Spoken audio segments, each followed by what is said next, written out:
কোরআন সুন্নাহ ছাড়াই আল্লাহ এবং মুহাম্মদ সাল্লাল্লাহু আলাইহি ওয়াসাল্লামের আনুগত্য অনুসরণ ছাড়াই যদি কেউ অন্য কোনো ব্যক্তি, বুজুর্গ, দরবেশ, আলেম বা বক্তা, খতিব বা অন্য কোনো দর্শনের অন্ধ অনুসরণ করে, তার পরিণাম অত্যন্ত ভয়াবহ। এমনকি মুহাম্মদ সাল্লাল্লাহু আলাইহি ওয়াসাল্লাম তিনি এই জন্যই নিজের পক্ষ থেকে কোনো কথা বলেননি, যেটাই বলেছেন শারঈ বিষয়ে সেটা আল্লাহ রাব্বুল আলামিনের পক্ষ থেকে জানার পরেই বলেছেন।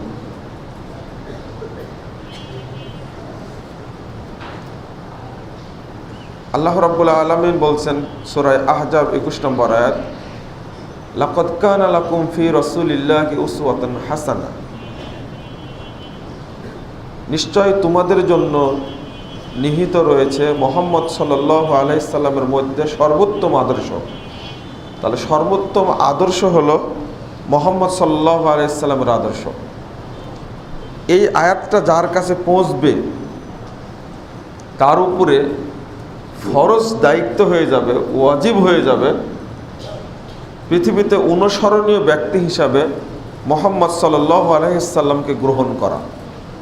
এর বাহিরে অন্য কোনো ব্যক্তি বা কোনো ইমাম, খতিব বা বুজুর্গ, দরবেশকে অনুসরণীয় ব্যক্তি হিসাবে গ্রহণ করা যাবে না। ইবাদতের জন্য খাস করতে হয় কাকে? আল্লাহকে।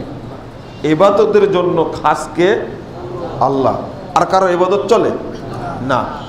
ঠিক দ্বিতীয় কথাটা মনে রাখবেন, অনুসরণের জন্য একজন ব্যক্তি খাস, তিনি হলেন মুহাম্মদ সাল্লাল্লাহু আলাইহি সাল্লাম।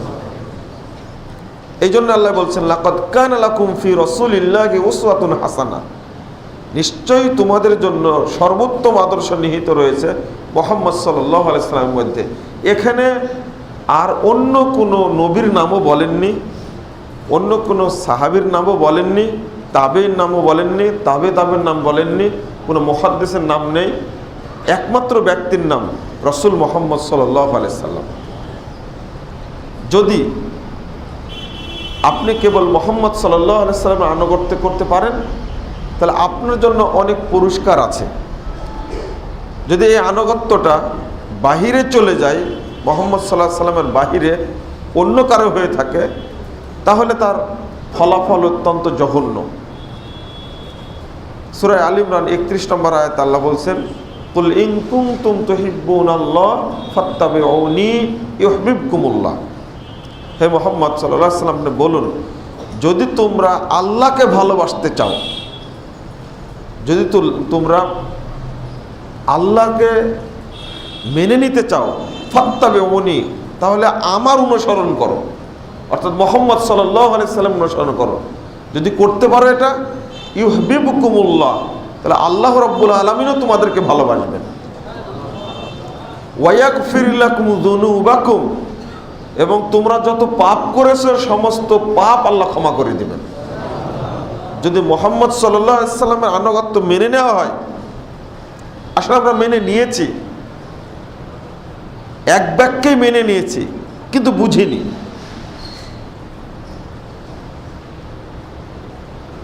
আল্লাহ রাব্বুল আলামিন সূরা নিসা 80 নম্বর আয়াতে বলছেন, মাইয়ুতির রাসূল ফাকাদ আতা আল্লাহ, যে ব্যক্তি রাসূলের আনুগত্য করলো সে আল্লাহরই আনুগত্য করলো। তাহলে আল্লাহর রাসূলের আনুগত্য করাটা, হুকুমটা ফরজ হয়ে গেল না? ফরজ। নবীকে মেনে নেওয়া, নবীর সুন্নাতের আনুগত্য করা, এটা কি ফরজ? নবীর আদর্শকে মেনে নেওয়া ফরজ। আল্লাহ রাব্বুল আলামিন যেমন পরিষ্কার করে বললেন, মাইয়ুতির রাসূল ফাকাদ আতা আল্লাহ, যে আল্লাহর রাসূলের আনুগত্য করলো সে আল্লাহরই আনুগত্য করলো। তাহলে একটা শর্ত, আল্লাহর আনুগত্য করতে চাইলে, আল্লাহর ইবাদত করতে চাইলে আল্লাহর নবীর অনুসরণে করতে হবে, এটা হলো শর্ত। না হলে এটা পূরণই হবে না। 1081 নম্বর পৃষ্ঠায় একটা হাদিস বর্ণিত হয়েছে সহিহ বুখারীর 2য় খণ্ডে। রাসূল সাল্লাল্লাহু আলাইহি সাল্লাম বলছেন, মান আতা মুহাম্মাদান ফাকাদ আতা আল্লাহ। যে মুহাম্মদ সাল্লাল্লাহু আলাইহি ওয়াসাল্লামের অনুসরণ করলো সে আল্লাহরই অনুসরণ করলো। ওয়ামান আসা মুহাম্মাদান ফাকাদ আসাল্লাহ। আর যে ব্যক্তি মুহাম্মদ সাল্লাল্লাহু আলাইহি সাল্লামের বিরোধিতা করলো, যে ব্যক্তি মুহাম্মদ সাল্লাল্লাহু আলাইহি সাল্লামের নাফরমানি করলো, ওই ব্যক্তি আল্লাহরই নাফরমানি করলো। তারপরে বলছেন ওয়া মুহাম্মাদুন ফারাকুম বাইনান নাস। আর স্বয়ং মুহাম্মদ সাল্লাল্লাহু আলাইহি সাল্লাম হলেন মানুষের মধ্যে হক বাতিলের পার্থক্য নির্ণয়কারী মানদণ্ড একমাত্র।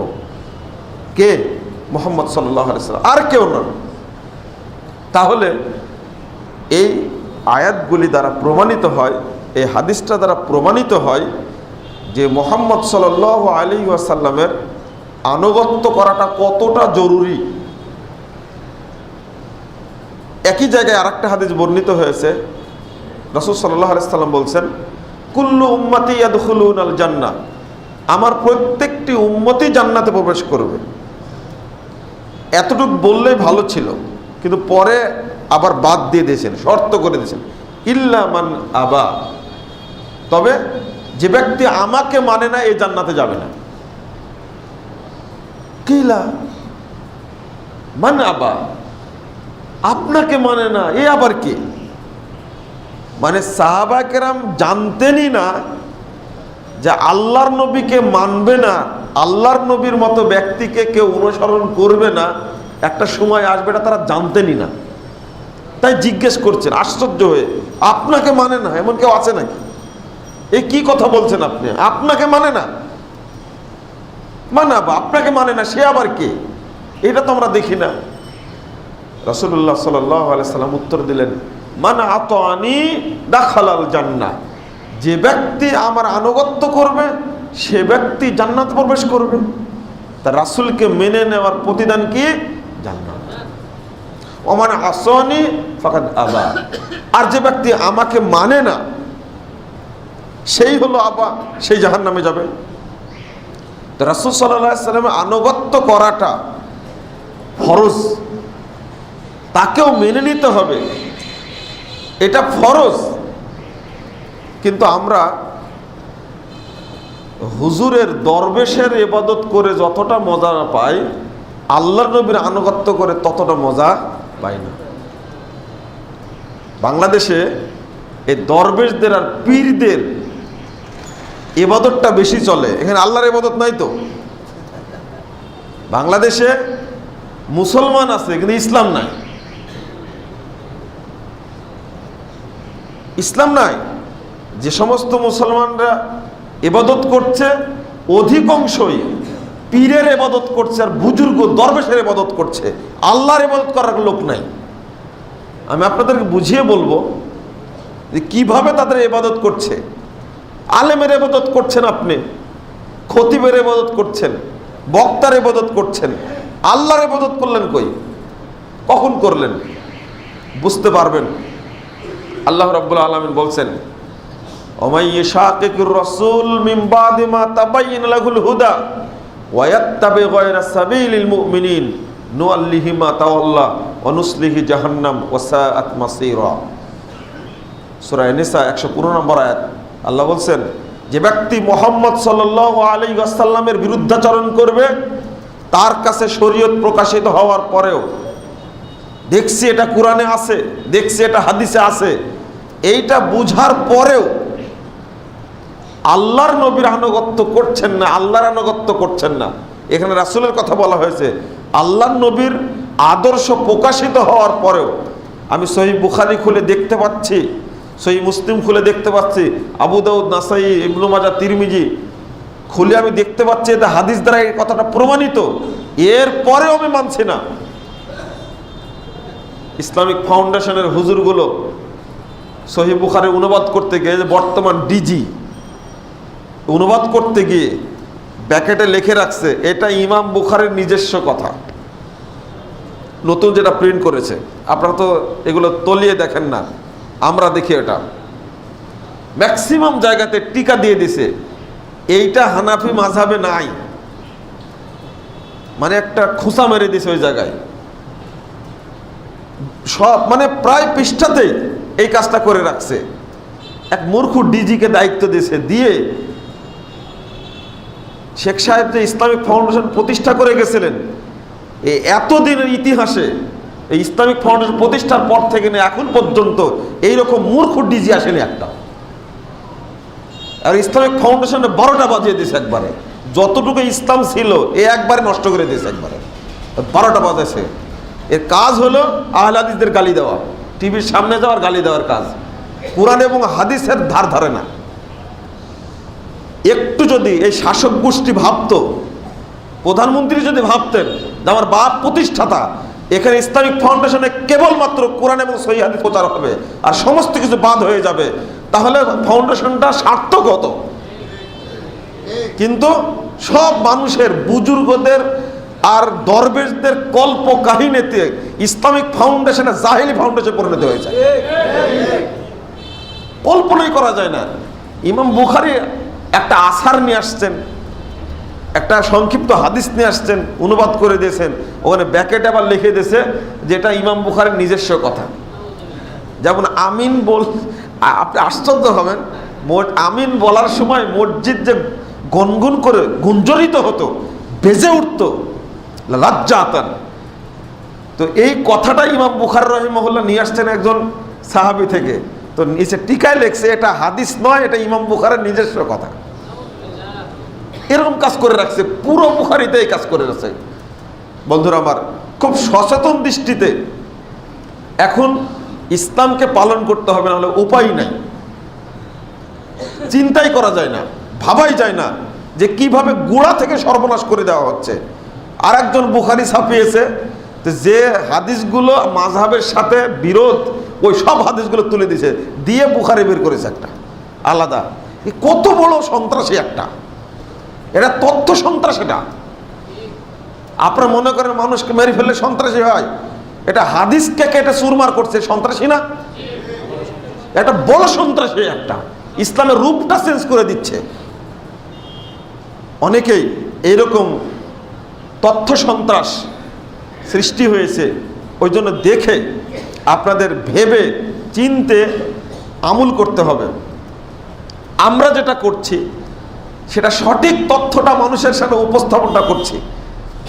তো আমাদের উপরে, এদেশে কেউ জানতোই না যে সহিহ বুখারীর মধ্যে কিতাবু সলাতে তারাবি শব্দটা আছে। এটা এই দেশে অন্তত এই 150 বছর যাবৎ মানুষ অজ্ঞই ছিল। এটা আমরা প্রকাশ করে দিয়েছি যে উপমহাদেশের বুখারী থেকে কিতাবু সলাতে তারাবি কথাটা তুলে দিয়েছে, এটা আমরাই প্রকাশ করে দিয়েছি। যে বুখারী বর্তমানে খারেজি মাদ্রাসায় পড়া হয়, এই বুখারীতে এটা নাই। এটা প্রথম তুলে দিয়েছে এই মুস্তাফা প্রেস, ইন্ডিয়ার প্রেস থেকে ওটা তুলে দিয়েছে। আপনার হাদিসের এবারত হলো ইশরিনা লাইলাতান, ওই জায়গায় করেছে ইশরিনা রাকাতান। আগে ছিল 20 রাত্রি, এখন করে দিয়েছে কি 20 রাকাত। কুতুবে সিত্তা 6 খান মূল গ্রন্থের, হাদিস গ্রন্থের মধ্যে কোথাও 20 রাকাত তারাবির দলিল নাই। এক জায়গায় হাদিসটা জয়ীফ, আবু দাউদের মধ্যে 202 পৃষ্ঠায় 22 নম্বর লাইনে ওখানে লেখা ছিল হাদিসটা ইশরিনা লাইলাতান, 20 রাত্রি। ওই লাইলাতান শব্দটা কাটা দিয়ে লেখছে রাকাতান, তাহলে কত হলে এবার দেখছেন? স্যান্ডেল চোর দেখেছেন, হাদিস চোর দেখেছেন আপনি? কিভাবে হাদিসের শব্দটা চেঞ্জ করে দিল।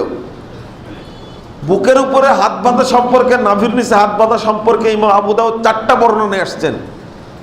বুকের উপরে নাভির নিচে হাত বাঁধার হাদিস নিয়ে আসছেন 3টা, আর একটা নিয়ে আসছেন বুকের উপরে হাত বাঁধা।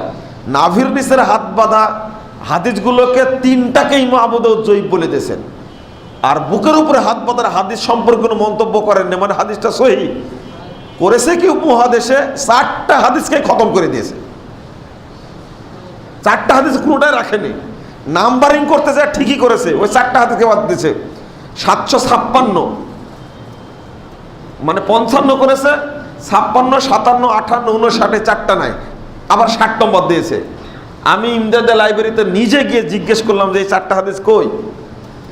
সামনে প্রিন্ট করার সময় 4টা হাদিস যে যোগ না দেন, আজকে দুনিয়ায় ধরতে না পারলেও কিয়ামতের মাঠে আল্লাহর সামনে আপনাকে ধরবো আমি। এই কথা আমি বলে আসছি, এটা যোগ করতে হবে এখানে। কেন তুলে দেওয়া হলো এটা? মানে যেহেতু হাদিসকে জয়ীফ বলে গেছেন ইমাম আবু দাউদ নিজেই, ছাত্ররা পড়তে গেলে বুঝতে পারবে যে এটা জয়ীফ হাদিস, তো হাদিসটা তুলেই দিয়েছে একবারে। হাদিসের উপরে সন্ত্রাসী কার্যক্রম চালু হয়েছে এই উপমহাদেশের বুকেই।